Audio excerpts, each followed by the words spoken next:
Stop lying. Gonna go off.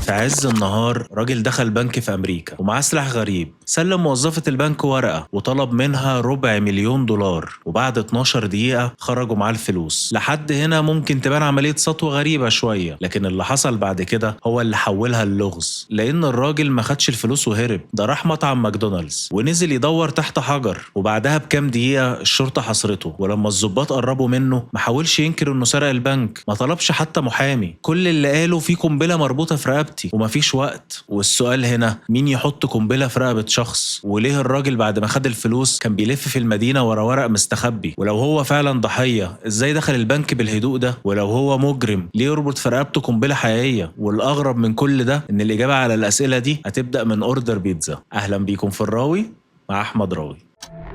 بين ان انا اقتل النيابة منهم 20 سنة، من الواضح الملموس ورا كل رواية في راوي بيحكيها.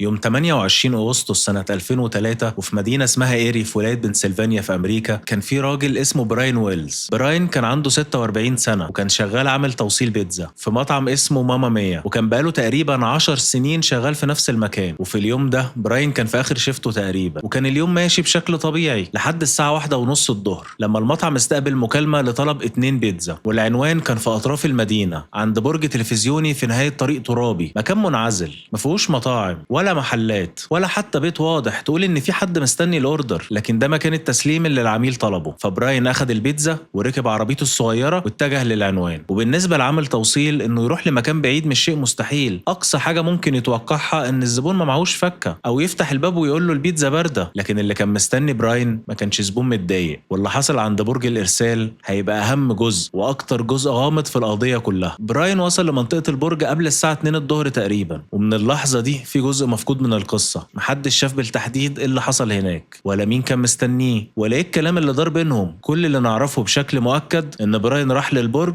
وهو شايل 2 بيتزا، وبعدها بفترة قصيرة خرج من المكان وفي رقبته جهاز معدني ضخم. جهاز كان عامل زي طوق حديد متقفل حوالين رقبته، متوصل بصندوق تقيل نازل على صدره. وكان واضح ان اللي عمله ما عملوش في 5 دقايق بشوية لزق وكام فيديو من اليوتيوب. الجهاز كان متصمم بعناية، لكن هل براين كان عارف ان الجهاز ده هيتحط في رقبته ولا اتفاجئ باللي حصل؟ دي كانت نقطة خلاف اضطرد المحققين لسنين. اما براين نفسه فما كانش عنده وقت يشرح اي حاجة، لانه خرج من منطقة البرج ومعاه حاجتين: سلاح شكله زي العكاز ومجموعة تعليمات مكتوبة. تعليمات ما كانتش بتقول له يروح للشرطة ولا يرجع المطعم، كانت بتقول له يروح يسرق بنك. وبعد حوالي 20 دقيقة براين وصل لفرع بنك PNC. الساعة كانت حوالي 2:03 الظهر. ركب عربيته ونزل منها وبعدين دخل البنك. كان لابس تيشيرت ابيض مغطي جزء كبير من الجهاز اللي حوالين رقبته، وفي ايده العكاز الغريب ده. لكن ده ما كانش عكاز، كانت بندقية مصنوعة يدويا ومتصممة على شكل عكاز مشي. يعني حتى السلاح نفسه كان داخل البنك متنكر. براين دخل البنك واستنى دوره، ودي أول تفصيلة غريبة، لأن الراجل المفروض داخل يسرق بنك لكنه وقف في الطابور. مفيش صويت، مفيش ضرب نار، مفيش دخول بطريقة أفلام الأكشن. الناس مستنية تسحب معاشها وهو مستني يسرق الفرع كله. ولما جه دوره اتقدم ناحية موظفة البنك وحطوا قدامها ورقة. موظفة بصت في الورقة واكتشفت إن دي مش معاملة بنكية. الورقة كانت بتقول إنها عملية سطو، وإن براين عاوز $250,000، وكان في تحذير واضح: قدامك 15 دقيقة بس عشان تجهزي الفلوس، وإلا القنبلة اللي في رقبة الراجل اللي قدامك هتنفجر. براين رفع جزء من قميصه ووراها الجهاز، وفي اللحظة دي الموظفة عرفت إن ده مش تهديد عادي، لكن كان في مشكلة. الخزنة اللي فيها المبلغ المطلوب ما ينفعش تتفتح فورا. إجراءات البنك الأمنية ما فيهاش زرار اسمه اصرف $250,000 بسرعة. فالموظفة جمعت الفلوس اللي قدرت توصل لها وحطتها في شنطته. المبلغ كان تقريبا $9,000، أقل بكتير من $250,000 اللي كان طالبها. براين أخد الشنطة وبدل ما يعترض أو يطلب باقي المبلغ لف وخرج بسرعة كأنه أصلا مش صاحب القرار. براين فضل جوه البنك حوالي 12 دقيقة، وخلال وجوده هناك عمل حاجة غريبة جدا: أخد مصاصة من الموجودة عند الكاونتر وبدأ ياكلها. التفصيلة دي ممكن تبان بسيطة، لكن بعد كده خلت ناس كتيرة تسأل: هل ده تصرف شخص مرعوب وحاسس إن في قنبلة في رقبته ممكن تنفجر، ولا تصرف شخص عارف الخطة وواثق إن الجهاز مش حقيقي؟ وقتها محدش كان عارف الإجابة، وحتى شكل براين الهادي العادي ما كانش دليل كافي على اي حاجه، لان الانسان تحت الضغط ممكن يتصرف بطريقه غريبه جدا، والمصاصه دي هتبقى مجرد اول تفصيله تخلي المحققين يشكوا في كل شيء. براين خرج من البنك وركب عربيته، وقبل ما موظفين البنك يستوعبوا اللي حصل كانت مكالمه الطوارئ وصلت للشرطه. عامل توصيل بيتزا، سرق بنك ومعاه سلاح، وحوالين رقبته حاجه شبه القنبله. لكن براين ما كانش بيهرب بره المدينه ولا راح يستخبى، ده كان رايح ناحيه مطعم ماكدونالدز اللي قريب من البنك. لما وصل ماكدونالدز نزل من عربيته وراح ناحيه يافطه موجوده قرب الدرايف ثرو، وبعدها بدا يدور بين الحجاره اللي موجوده تحت اللوحه لحد ما لقى حجر معين. قلبه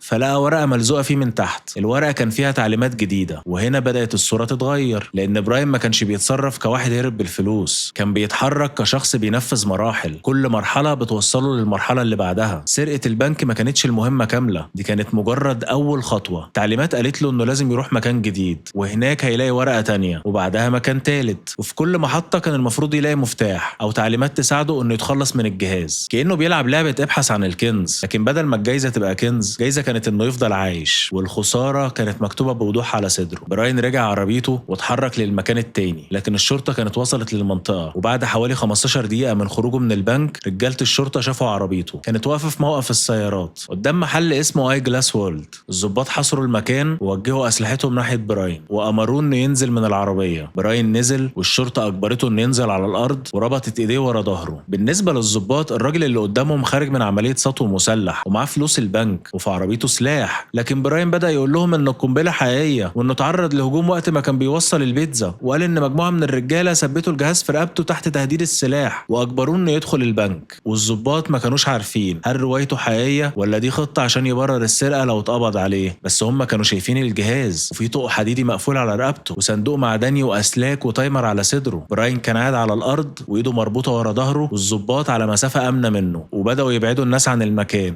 واتصلوا بفريق المفرقعات. وبراين كان بيكرر مفيش وقت، القنبله هتنفجر، لكن محدش كان عارف فاضل قد ايه، وهل التايمر اللي على الجهاز ده حقيقي ولا مجرد خدعه، وهل لو قربوا منه ممكن يفجر القنبله ولا لو سابوه زي ما هو اخطر. كل اللي كان بايدهم ساعتها ان هم يستنوا فريق المفرقعات، لكن فريق المفرقعات ما كانش وصل لسه. ومع مرور كل دقيقه صوت براين بقى اعلى ومليان توتر، وفي وسط كل ده سأل واحد من الضباط سؤال غريب جدا. قال له اتصلتوا بمديري؟ نفهم من السؤال ده ان هو كان قلقان من مديره عشان اتاخر على الشيفت ولا ايه الموضوع. لكن قبل ما حد يرد عليه، الجهاز المتثبت على صدره بدأ يصفر، صفاره بطيئه وبعدين صفاره تانية، والفاصل بين الصفارات بدأ يقل. براين بص ناحيه الضباط والضباط بصوا ناحيه الجهاز، وفريق المفرقعات كان لسه في الطريق. صوت الصفاره بدأ يزيد، وبراين حاول يتحرك من مكانه لكن ايده كانت مربوطه ورا ظهره، والطوق المعدني كان لسه مقفول حوالين رقبته. بص ناحيه الضباط وقال لهم ان الجهاز هينفجر وانه مش بيكذب، لكن الضباط ما قدروش يقربوا لانهم ما كانوش عارفين هل براين ضحيه ولا الشخص اللي قدامهم قادر يفجر الجهاز بنفسه. ومفيش كام ثانيه والجهاز انفجر. قوه الانفجار رمت براين على ظهره، والضباط اتجمدوا في مكانهم لانهم ما كانوش عارفين هل في متفجرات تانية ولا القصه كده انتهت. لكن الحقيقه كانت واضحه، براين ويلز مات في موقف السيارات الساعه 3:18 دقيقه عصرا، وبعد حوالي 3 دقايق بس وصل فريق المفرقعات. 3 دقايق، لو وصلوا قبلها هل كانوا هيقدروا ينقذوه ولا القنبله كانت متصممه بحيث محدش يقدر يفكها اصلا؟ ده كان اول سؤال، لكن ما كانش اخطر سؤال، لان لما الشرطه بدات تجمع الادله اكتشفوا ان اللي مات قدامهم يمكن ما كانش مجرد عامل بيتزا واتخطف، ويمكن برضه ما كانش مجرد لص بنك. والاخبار انتشرت بسرعه، عامل توصيل بيتزا دخل بنك ومعاه قنبله في رقبته واتقبض عليه، وبعدها الجهاز انفجر. وفي خلال كام ساعه المكان اتملى برجال الشرطه والاف بي اي وخبراء المتفجرات، والفلوس المسروقه كانت موجوده جوه عربيه براين، والسلاح اللي دخل بيه البنك كان موجود برضه جوه العربيه. ولما الخبراء فحصوه اكتشفوا انه شغال فعلا. العكاز كان مخبي جواه بندقيه مصنوعه يدويا، يعني اللي صنعها ما كانش بيحب يشتري حاجته جاهزه. طوق وقنبله يدويه وبندقيه في عكاز، لكن بعيد عن غرابه التصميم كان واضح ان اللي صنع الجهاز ده عنده خبره. القنبله ما كانتش مجرد صندوق متوصل بشويه اسلاك، كان فيها طوق معدني مفصلي واقفال وانابيب متفجره ومؤقتات، وكان فيها كمان اسلاك وقطع هدفها التشتيت. يعني اي خبير كان هيحاول يفكها كان هياخد وقت طويل. ايه الجزء الحقيقي وايه الجزء الموجود عشان يضيع وقته؟ والوقت كان اهم سلاح في الخطه، لكن الجهاز نفسه ما كانش الدليل الوحيد. الشرطه لقت التعليمات اللي كان براين بيتبعها، وكانت عبارة عن صفحات طويلة مكتوبة بتفاصيل دقيقة جدا. روح المكان الفلاني، انزل من العربية، دور على علامة معينة، ارفع حجر محدد، وهتلاقي تحته التعليمات التانية. كل ورقة كانت بتوديه لورقة تانية، وفي نهاية الطريق المفروض كان يوصل للمفاتيح اللي هيفتح بيها الطوق. لكن التعليمات كانت بتضغط عليه باستمرار: ما تتصلش بالشرطة، وما تحاولش تشيل الجهاز، وما توقفش، ونفذ بسرعة وإلا هتموت. الموضوع ما كانش مجرد سرقة بنك، دي كانت متاهة متصممة لشخص واحد بس، والشخص ده كان براين ويلز. لكن لما المحققين مشيوا ورا مسار الورق ظهرت مشكلة مرعبة: طريق طويل والتعليمات معقدة. يعني حتى لو كان بيتحرك بسرعة ومن غير شرطة بتجري وراه كان هيلاقي صعوبة شديدة انه يخلص كل المراحل قبل انتهاء الوقت. وده معناه احتمالين: اما براين كان بيضيع الوقت وخرج عن الخطة، او ان الرحلة من البداية ما كانش المفروض تنقذه، ويمكن المفاتيح ما كانتش موجودة اصلا، ويمكن اللعبة دي كلها معمولة عشان تضمن حاجة واحدة: ان براين يفضل مشغول لحد ما القنبلة تنفجر. ولو ده صحيح فالشخص اللي حط الجهاز في رقبته ما كانش بيدور على شريك، كان بيدور على شخص يموت بعد ما يخلص السرقة. وهنا ظهر تناقض: براين لما دخل البنك ما كانش باين عليه نفس الرعب اللي ظهر عليه وقت ما اتقبض عليه. استنى في الطابور بمنتهى الهدوء، وخد مصاصة وخرج بمنتهى الهدوء، واتحرك ناحية أول محطة من غير ما يطلب مساعدة. فهل كان عارف الخطة؟ هل دخل فيها بإرادته وبعدين اكتشف إن القنبلة حقيقية، ولا كان مرعوب فعلا وبيحاول ينفذ التعليمات عشان يعيش؟ عيلة براين كانت مصرة إنه ضحية، قالوا إن براين مش مجرم وإنه اتجبر على السرقة دي. لكن المحققين ما كانوش يقدروا يعتمدوا على كلامهم، لأن الأدلة وقتها كانت بتقول حاجتين عكس بعض. تصرفاته داخل البنك تبين لهم إنه عارف هو بيعمل إيه كويس، وكلامه وقت ما اتقبض عليه كان يبين إنه فعلا كان خايف يموت. والغريب إن الاتنين ممكن يكونوا صح. ممكن براين يكون وافق على سرقة البنك لكن اتقال له إن القنبلة دي مزيفة، لكن وقتها دي كانت مجرد فرضية لأن الشرطة لسه ما تعرفش مين الأشخاص دول أصلا. المحققين رجعوا لنقطة البداية: مكان طلب البيتزا. المكالمة اتعملت من تليفون عام، والعنوان كان برج الإرسال في نهاية الطريق الترابي. ففتشوا المنطقة ودوروا على آثار، راجعوا حركة السيارات، وسألوا الناس اللي ساكنة قريب. لكن المكان كان معزول تماما، مفيش شاهد شاف حاجة. لكن كان في بيت قريب جدا من طريق البرج. البيت ده كان ملك راجل اسمه ويليام بيل. بيل كان عنده 59 سنة، شخص ذكي ومثقف وبيشتغل في أعمال يدوية مختلفة، وكان معروف إنه يقدر يصنع ويصلح حاجات معقدة. والمواصفات دي طبيعي تلفت نظر المحققين، لأنهم بيدوروا على شخص عارف يصنع قنبلة وطوق معدني وسلاح مخفي جوه عكاز. والراجل المناسب للمواصفات ساكن جنب المكان اللي بدأت فيه الجريمة. لكن برضه القرب من مسرح الجريمة مش دليل إدانة، ولو كل واحد ساكن جنب جريمة اتقبض عليه كان زمان نص العالم دلوقتي محبوسين. المحققين سألوا بيل وفتشوا في خلفيته، لكن مفيش حاجة ظهرت وقتها تربطه بالحادثة دي. وبدأ يظهر كأنه راجل حظه وحش، راجل ساكن جنب برج تلفزيون، وفجأة لقى الاف بي اي في جنينة بيته. لكن بعد أقل من شهر بيل نفسه هيمسك التليفون وهيتصل بالشرطة، وهيغير اتجاه التحقيق بالكامل. في يوم 20 سبتمبر سنة 2003، وبعد حوالي 3 أسابيع من موت براين، الشرطة جات لها مكالمة غريبة، والمتصل كان بيل، الراجل اللي ساكن جنب برج الإرسال. بيل قال للشرطة إن في جثة جوه الفريزر اللي موجود في جراج. المحققين كانوا لسه بيحاولوا يفهموا: عامل بيتزا، وقنبلة على شكل طوق، وبندقية على شكل عكاز، وورق مستخبي تحته حجارة، وفجأة في جثة جوه فريزر. يعني بجملت الشرطة اتحركت على طول لبيت بيل. لما فتحوا الفريزر لقوا فعلا في جثة راجل. الجثة كانت لشخص اسمه جيمس رودن، لكن بيل قال لهم مش أنا اللي قتلته، وقال إن القتلة ست اسمها مارجوري أرمسترونج، ست كانت في وقت معين خطيبته، وفي الفترة دي كانت مرتبطة بجيمس رودن. وبحسب رواية بيل مارجوري قتلت جيمس في بيتها، وبعدها طلبت منه يساعدها إن هو يخبي الجثة. وبيل بدل ما يتصل على الشرطة على طول نقل الجثة لبيته وحطها في الفريزر، وساعدها إن هم ينظفوا مسرح الجريمة، إن هم يتخلصوا من كل أجزاء سلاح الجريمة. بس بعدها بكام أسبوع قرر إنه يعترف. رواية طبيعية جدا طبعا، لكن اللي خلى الشرطة تشك أكتر ما كانش وجود الجثة بس في بيت بيل، لقوا رسالة كان كاتبها، وكانها رسالة قبل الانتحار، عرف فيها الجثة الموجودة في الفريزر، وأكد لهم إن هو ما قتلش جيمس. لكن في أول الرسالة كتب جملة غريبة جدا: إن الموضوع ده ملوش أي علاقة بقضية براين ويلز. ودي جملة محدش طلب منه إنه يقولها أصلا. الشرطة جت تسأله عن جثة وهو بنفسه جاب سيرة عمل البيتزا. وهنا السؤال بقى واضح: ليه بيل كان خايف إن الشرطة تربط الجثة بقضية براين؟ هل بسبب إن بيته قريب من البرج، ولا لأن الجثة اللي في الفريزر كانت أول ضحية في نفس المؤامرة؟ لما الشرطة بدأت تحقق مع مارجوري اكتشفوا إن الجثة مش أغرب حاجة في قصتها، لأن كان في راجل تاني مات قبل جيمس، وراجل تالت مات بعدها، وفي كل مرة مارجوري كانت موجودة في قلب القصة. مارجوري ديل أرمسترونج ما كانتش شخصية عادية. من صغرها كانت معروفة بذكائها الشديد وذاكرتها القوية، وعندها معرفة واسعة جدا بالقانون والتاريخ والأدب. لكن في نفس الوقت حياتها كانت فوضوية. دخلت مستشفيات نفسية أكتر من مرة، واتشخصت إنها باي بولر أو اضطراب ثنائي القطب، وده مهم لفهم شخصيتها، لكنه طبعا مش مبرر لأي جريمة. والأغرب إن جيمس رودن ما كانش أول راجل يموت وتدخل مارجوري بسببه التحقيق. سنة 1984 مارجوري ضربت النار على صاحبها صاحبها روبرت توماس ضربته 6 رصاصات، وقالت انه كان بيعتدي عليها وانها كانت بتدافع عن نفسها، والقضيه وصلت للمحكمه وفي النهايه هيئه المحلفين برأتها. يعني قانونيا مارجوري خرجت من القضيه غير مدانه. وبعدها بكام سنه جوزها ريتشارد ارمسترونج مات بسبب نزيف في المخ، ووفاته اتسجلت باعتبارها حادثه. مفيش دليل قانوني يثبت ان مارجوري قتلته، لكن كل ده خلى اسم مارجوري معروف في مدينه ايري قبل ما حد يسمع اصلا عن براين ويلز. وبعد كده جه جيمس رودن، ودي المره اللي مارجوري ما قدرتش تخرج منها. جيمس كان عايش مع مارجوري حوالي 10 سنين، وفي اغسطس سنه 2003 وقبل سرقه البنك فتره قصيره جدا مارجوري ضربته بالنار جوه البيت، وبعدها اتصلت ببيل، وبدل ما بيل يتصل بالشرطه ساعدها في تنظيف المكان وخبى الجثه في الفريزر بتاع بيته، وساعدها كمان ان هي تتخلص من سلاح الجريمه ومتعلقات جيمس. لكن السؤال هنا، مارجوري قتلت جيمس ليه؟ في البدايه الكلام كان على خلاف بسبب الفلوس، لكن بعد كده ظهر سبب اخطر بكتير. فحسب قضيه الادعاء جيمس كان عارف ان في خطه لسرقه البنك واعترض عليها وهدد انه هيبلغ الشرطه، ولو الروايه دي صحيحه يبقى جيمس رودن مات عشان يمنعوه من كشف عمليه قبل ما تحصل اصلا. وفجاه رساله بيل الغريبه ابتدت تبقى مفهومه لما كتب ان الجثه دي ملهاش علاقه بقضيه ويلز. يمكن كان بيحاول ينفي العلاقه لان في علاقه فعلا. مارجوري اتقبض عليها بتهمه قتل جيمس رودن، وفي يناير سنه 2005 اعترفت بالقتل من الدرجه الثالثه، ومع الاقرار بمرضها النفسي اتحكم عليها بالسجن من 7 ل 20 سنه. اما بيل فما كانش موجود وقتها عشان يسمع الحكم لانه مات في يوليو سنه 2004 بعد اصابته بالسرطان. بيل مات قبل ما الاف بي اي يثبت دوره في قضيه القنبله، والراجل اللي كان ساكن جنب برج الارسال وعنده الادوات والخبره عشان يصنع الجهاز خد كل ده مع القبر. لكن قبل ما يموت وجه الشرطه ناحيه مارجوري، ويمكن كانت دي اخر حركه في خطه اكبر بكتير، اما انه بلغ عنها عشان ضميره صحي فعلا، او لانه خاف منها، او لانه كان بيحاول يسبقها بخطوه قبل ما تتكلم هي. بس المشكله ان بيل مات، فمحدش قدر يعرف اي احتمال فيهم كان الحقيقه. بعد القبض على مارجوري تحقيق القنبله فضل واقف تقريبا. الاف بي اي عنده جهاز معقد وتعليماته طويله، كل القطع كانت موجوده لكن ما كانش حد عارف يركبها لحد ابريل سنه 2005. مارجوري وقتها كانت في السجن، وفجاه قالت لواحد من الضباط ان عندها معلومات عن قضيه براين ويلز، وده كان غريب لان بيل كتب ان جثه جيمس ملهاش علاقه بالقضيه، لكن مارجوري كانت بتقول العكس تماما. الاف بي اي راح يقابلها، ومارجوري عرضت عليهم صفقه، لو ساعدوها هتتنقل لسجن اقل شده، هتحكي لهم كل اللي تعرفه. ودي كانت اول علامه ان مارجوري فعلا تعرف تفاصيل مهمه. لكن في فرق كبير بين انك تعرف عن جريمه وانك تكون مشارك فيها. مارجوري قالت انها بريئه، وبعدها على طول بدات تقول حاجات ما تخليهاش بريئه خالص. قالت للمحققين انها كانت عارفه الخطه، وانها وفرت مؤقتين بوتاجاز من النوع المستخدم داخل القنبله، وقالت انها كانت قريبه من البنك وقت عمليه السرقه، وقالت ان بيل هو اللي خطط لكل حاجه. بس بعدها قالت معلومه قلبت التحقيق، قالت ان براين ويلز ما كانش ضحيه بريئه بالكامل، وقالت انه كان عارف الخطه من قبل يوم السرقه. يعني على حسب كلام مارجوري عامل البيتزا ما وصلش برج الارسال بالصدفه، هو كان رايح عشان ينفذ خطه كان متفق عليها. ماشي يا ستي، طب لو براين كان شريك معاكو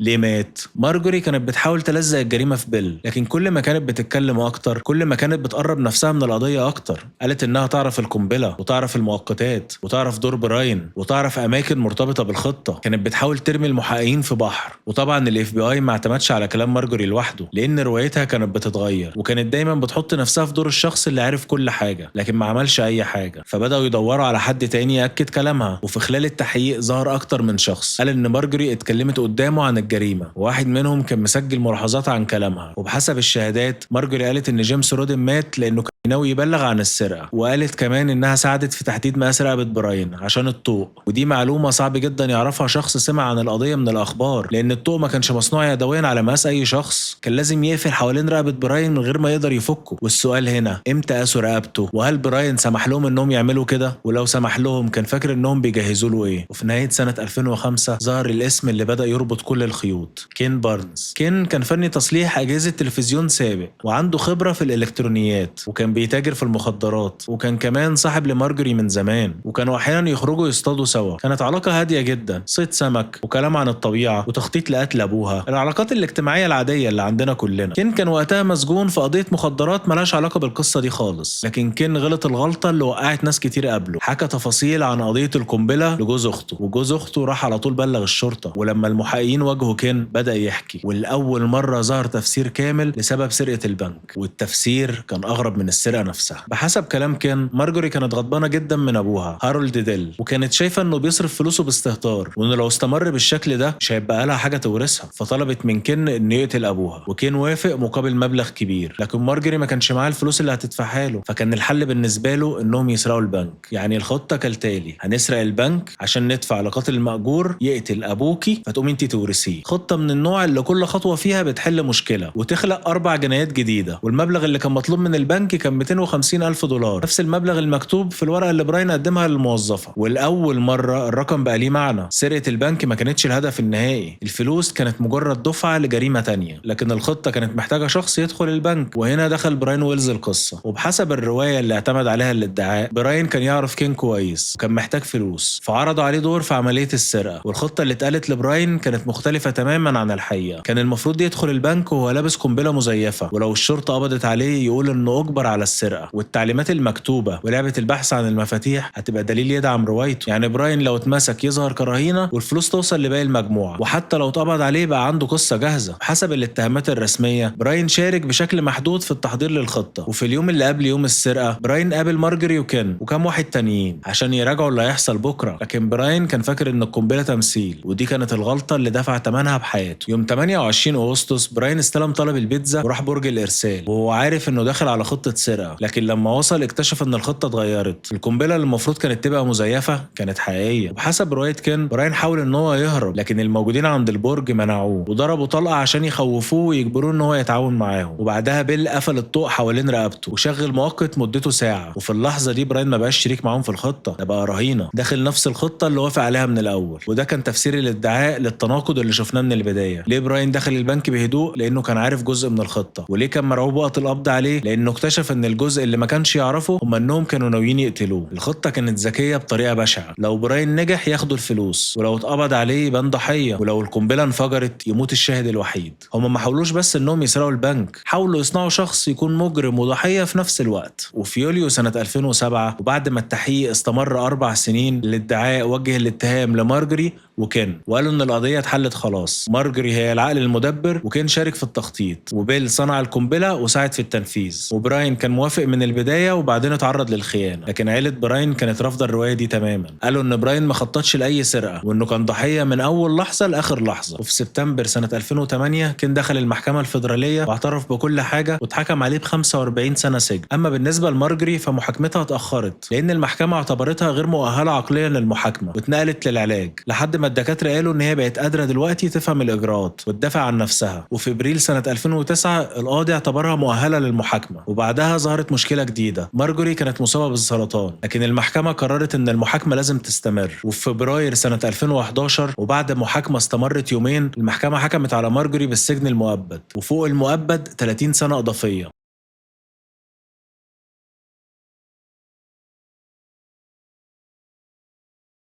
وبس كده، دي كانت نهاية قصتنا النهاردة. يا رب تكون عجبتكم، واشوفكم الفيديوهات الجاية. سلام.